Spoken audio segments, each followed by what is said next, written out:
All right, so you brought us some pretty wild stuff for this deep dive. Yeah. It's about biblical prophecy and AI.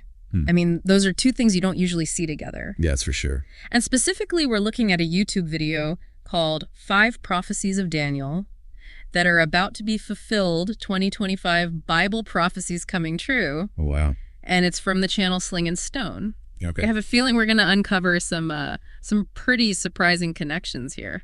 Yeah, it definitely seems that way. Combining ancient prophecies with modern-day concerns about AI. Right. Is a unique angle, to say the least. Yeah, it's definitely got me curious. Yeah. So let's start with the foundation here. Sure. The Book of Daniel. Right. I gotta admit, it's not exactly light reading. True, it can be pretty dense. Yeah. But the Book of Daniel is absolutely pivotal when it comes to biblical prophecy. Oh, okay. Written over 2,500 years ago.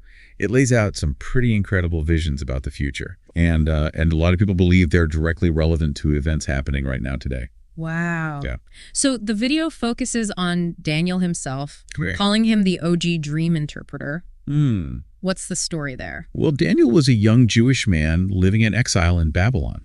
Okay. And he rose to prominence because of his incredible ability to interpret dreams, especially those that baffled even the wisest Babylonian advisors. Wow. So that must have been quite a skill to have back then. Oh, absolutely. Yeah. It wasn't just about deciphering random images. Right. He was able to understand the hidden meanings and the symbolic language within these dreams. Oh, wow. And this, along with his unwavering faith in God, gave him remarkable insights into the future. Okay, so that's Daniel's background. Right. Let's get into these prophecies. Okay. The video highlights one in particular that's really eye-opening. Yeah. The prophecy of the 70 weeks. Right. They claim Daniel predicted the arrival of Jesus centuries in advance. That's right. This prophecy found in Daniel chapter 9 Okay. is incredibly detailed Yeah. and has been a source of intense study for centuries. What's fascinating is that it outlines a specific timeline leading up to the arrival of the Messiah. So how does that timeline work? It starts with a command to rebuild Jerusalem, Okay. which aligns with a decree issued by King Artaxerxes in 444 BC. Okay. The prophecy states that there would be 7 weeks, or 49 years, dedicated to this rebuilding process. And that lines up with historical records. Precisely. Wow. After that, the prophecy outlines a period of 62 weeks, Right. totaling 434 years. Okay. This period is said to culminate in the arrival of the Messiah, And that brings us to... 33 AD, Okay. the very year of Jesus' triumphal entry into Jerusalem. Oh, wow. It also aligns with another prophecy from Zechariah 9, Okay. which foretold the Messiah's arrival on a donkey. Wow. That's an incredibly specific prophecy. It really is. Yeah. And you know what strikes me is that we often think of time as this linear progression, but this prophecy suggests a different perspective. It's as if the events were laid out in advance, almost like a predetermined plan. Yeah. It makes you wonder about the nature of time itself. That's a really interesting point. Yeah. It definitely challenges our conventional way of thinking about the past, present, and future. Right. So we've covered 69 weeks of the prophecy. Right. What about that 70th week? Well, according to Daniel, that final week is a period of intense tribulation, often referred to as the end times. Okay. Daniel 9.27 specifically mentions a covenant being confirmed for 1 week. Right. But in the middle of that week, sacrifices and offerings will be stopped, leading to what's called the abomination of desolation. Those are some pretty loaded terms. Yeah. What exactly do they mean? Well, the abomination of desolation is a concept that has been interpreted in various ways throughout history. Okay. However, the video connects it to the Antichrist, suggesting that he will desecrate the temple in Jerusalem, putting an end to traditional worship. And they link this to current events in the Middle East. Yes, they point to the ongoing unrest and the various peace talks as potential signs of this prophecy unfolding. It's a pretty bold claim. So the video suggests that we might be on the brink of that final 70th week. That seems to be their argument. Wow. And it raises an important question. Okay. If these prophecies are indeed unfolding as described, what role do we play in all of this? Right. Are we simply passive observers, or do we have agency in shaping the events to come? It's something to think about. Yeah, that's a huge question. Yeah. It's almost overwhelming to think about. But I guess that's the point of these prophecies, right? Right. To make us consider our place in this grand scheme of things. Exactly. It challenges us to look beyond our everyday lives and consider the larger forces at play.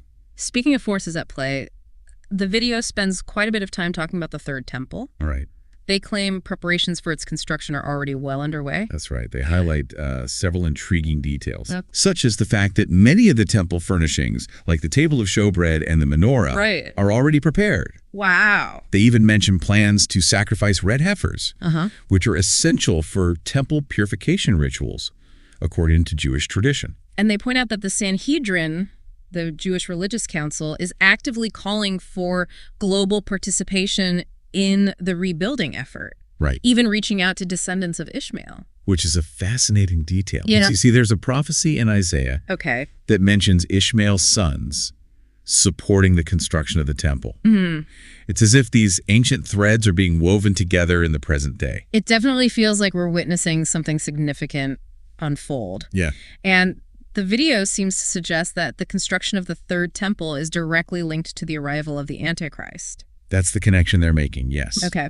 They believe that the Antichrist will initially present himself as a peacemaker. Right. Possibly even brokering a peace agreement in the Middle East. He will then use this newfound authority to position himself within the third temple, ultimately declaring himself as God. And they draw a parallel between this figure and the little horn described in Daniel 7. Precisely. Daniel 7 depicts a little horn that emerges uprooting 3 other horns. Okay. Which many interpret as representing other world powers. This little horn is described as having eyes like a man and a mouth speaking pompous words. Right. Classic imagery associated with the Antichrist. And he's given authority for 42 months. Yes. Which is 3.5 years, right? Yes, and during that time he speaks blasphemies against God, attempting to deceive the world and establish his own dominion. This also aligns with 2 Thessalonians 2.4, which describes the Antichrist sitting in the temple of God, proclaiming himself to be God. Wow. It's a chilling picture of deception and spiritual rebellion. It is pretty unsettling. Yeah. But if I'm being honest, I have to wonder, are we reading too much into these prophecies? I mean, couldn't some of these interpretations be a bit subjective? That's a fair point. Yeah. Interpreting prophecy is a complex task. Right. And there's definitely room for differing viewpoints. Yeah. However, what strikes me about this video is how they connect these ancient prophecies to something very modern and very relevant. Okay. Artificial intelligence. Yeah, that's where things get really interesting and a little bit scary, to be honest. Right. They bring up Daniel's prophecy about knowledge increasing and people running to and fro. And then they link it directly to our current information age. Right. And the rapid advancements in AI. Exactly. They're suggesting that this explosion of knowledge, particularly in the realm of AI, could be a sign of the end times, potentially even paving the way for the Antichrist's rise to power. Are they saying AI could actually be the Antichrist? They don't explicitly state that, okay, but they do imply a connection. Imagine AI controlling critical systems, manipulating information, even potentially orchestrating the abomination of desolation we talked about earlier. Right. It's a pretty unsettling thought. Definitely unsettling, especially when they bring up that U.S. State Department report warning about the national security risks posed by advanced AI. It's a sobering reminder that even the most advanced technologies have the potential for misuse. Right. And it begs the question, as AI continues to evolve, are we prepared for the potential consequences? Yeah. Are we doing enough to ensure that it's used for good, not for harm?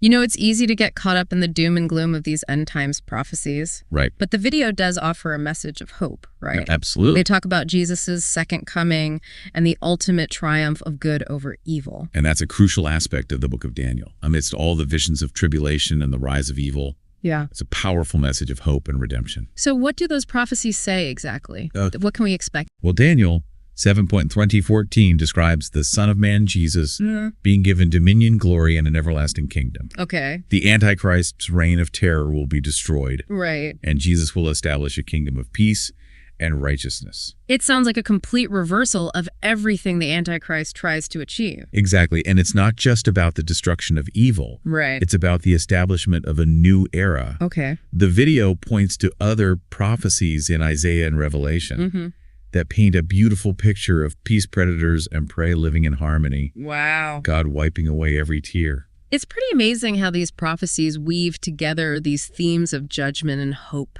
Right. On one hand, there's this intense warning about the tribulation to come and the rise of evil. Right. But then there's this incredible promise of redemption and renewal. That's the beauty of biblical prophecy, isn't it? Yeah. It's not just about predicting the future. It's about revealing God's plan for humanity. Right. And that plan ultimately points toward hope, toward a future where good triumphs over evil, where peace and righteousness prevail. So with all this talk about the end times and the potential role of AI, what does it all mean for us right now?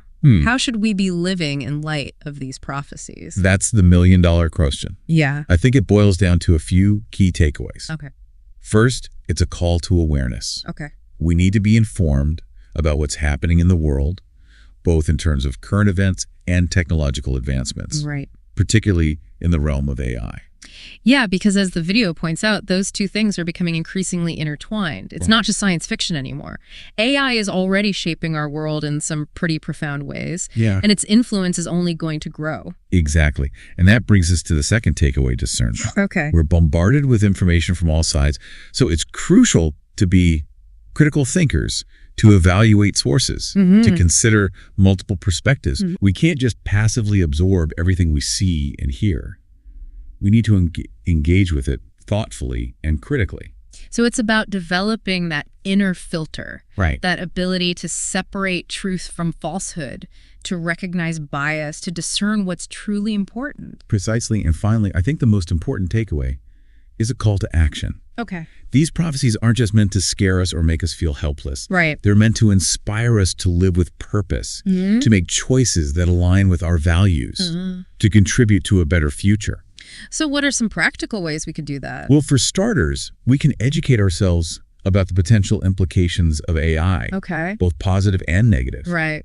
We can engage in conversations about ethics, about how to ensure that this technology is used responsibly and for the benefit of humanity. So it's about being proactive, not just reactive, right? Instead of waiting for things to happen, we can actively shape the future we want to see. Exactly. And we can also find ways to live out the values these prophecies point towards. Compassion, justice, peace, and hope. Yeah. We can be a force for good in the world, no matter how small our actions may seem.